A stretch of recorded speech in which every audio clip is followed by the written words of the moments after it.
National Weather Service in Anchorage has issued a tornado warning for Anchorage County until 3 a.m. Alaska Standard Time. At 2:12 a.m. Alaska Standard Time, a confirmed tornado was located over Girdwood, moving south at 35 miles per hour. Hazard: damaging tornado. Source: weather spotters reported tornado. Impact: flying debris will be dangerous to those caught without shelter. Mobile homes will be damaged or destroyed.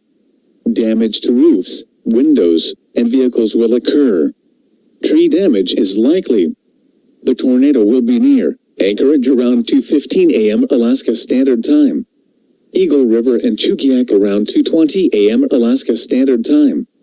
Other locations impacted by this tornadic thunderstorm include Eklutna and Portage Glacier. To repeat, a tornado is on the ground. Take cover now.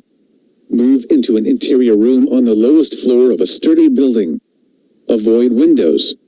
If you are outdoors, in a mobile home, or in a vehicle, move to the closest substantial shelter and protect yourself from flying debris. Tornadoes are extremely difficult to see and confirm at night. Do not wait to see or hear the tornado. Take cover now.